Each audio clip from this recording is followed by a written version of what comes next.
Hello बच्चों, let's see this question. In a 240 gram mixture of FeO and Fe2O3, mole fraction of FeO is 0.8. Mass of Fe2O3 in this mixture should be. चलिए इस question को solve करते हैं बच्चों. सबसे पहले तो ये देखते हैं कि इस क्वेश्चन को सॉल्व करने के लिए कौन से की कॉन्सेप्ट का हमें यूज करना है.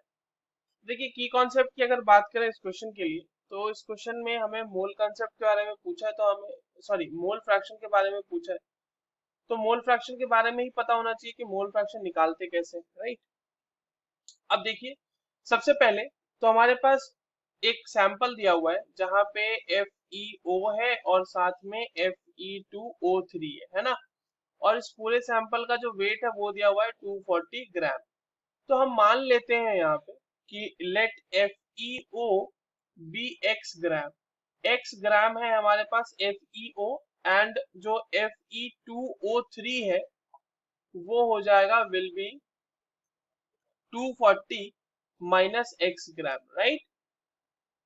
हमारे पास मोलर अगर मास की बात करें FeO की, तो वो कितना हो जाएगा, वो हो जाएगा 56 plus 16, 56 for iron and 16 for oxygen. Atomic mass उनका है, वो दोनों ऐड कर देंगे तो ये हो जाएगा 72, और ग्राम पर मोल में एक्सप्रेस करेंगे क्योंकि मोलर मास की हम बात कर रहे हैं. सिमिलरली Fe2O3 की अगर हम बात करें तो दो आयरन और 3 ऑक्सीजन, यानी कि 2 इंटू 56 प्लस 3 इंटू 16, तो यहाँ पर से आ जाएगा 160 ग्राम पर मोल. ये हो जाएगा मोलर मास. नाउ जो फैक्ट हमारे पास क्वेश्चन में दिया हुआ है वो ये है कि मोल फ्रैक्शन जो FeO का है बच्चों वो है 0.8. इसका मतलब कि number of moles of FeO divided by number of moles of FeO plus number of moles of Fe2O3 will be equals to 0.8, right.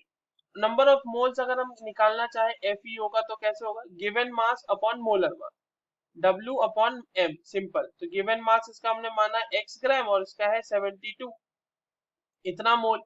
Number of moles of Fe2O3 कैसे आ जाएगा, given mass upon molar mass. Given mass क्या हो जाएगा, 240 minus x divided by 160, right. इतने ही मोल तो होंगे. अब इन सारी वैल्यूज को यहाँ पर हम रख देते हैं. आइए, x upon 72 divided by x upon 72 plus 240 minus x upon 160 equals to, अब देखिए 0.8 को बच्चों हम क्या लिख सकते हैं, तो 0.8 को हम लिख सकते हैं 8 upon 10, that will be equals to 4 upon 5. ठीक है, इसको थोड़ा सा आगे सॉल्व करते हैं. अब तो सिंपल मैथ है यहाँ पे. इसको आप जब सॉल्व करोगे तो ये क्या हो जाएगा, 5x upon 72 equals to 4x upon 72 plus 4 into 240 minus x divided by 160. Now बहुत ही सिंपल सा कैलकुलेशन हो रहा है यहाँ पे. देखिए, तो एक तो ये तो 40 टाइम्स में कैंसिल आउट हो जाएगा, है ना.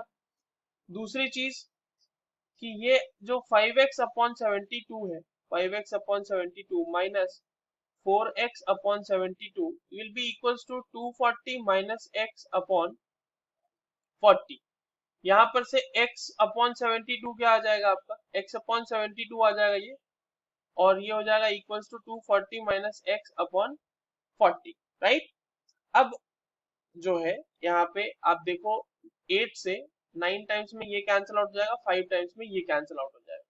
तो ये क्या हो जाएगा, x upon 9 equals to 240 minus x upon 5, right.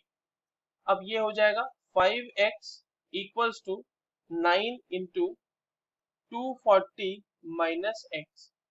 This will be equals to 5x 240 into 9, 240 into 9 minus 9x, या फिर आप लिख सकते हैं 5x plus 9x, that will be equals to 14x equals to 240 into 9. यहाँ पर से बच्चों x की वैल्यू आएगी 143 पॉइंट सॉरी 154.3 ग्राम. ये हो गया FeO के बारे में. तो Fe2O3 कितना था, मास ऑफ Fe2O3 था 240 minus x gram, right. That is equals to 240 minus 154.3 gram. अब इसको हमें सिंपली माइनस करके आंसर निकाल लेना है। तो 240 में जब हम 154.3 माइनस करेंगे बच्चों, तो ये वैल्यू 154.3 माइनस करेंगे तो ये वैल्यू आएगी 85.7 ग्राम। यही मास हमसे शायद पूछा गया था कि Fe2O3 का कितना है, तो 85.7 gram is our answer. I hope you understood this well. All the very best.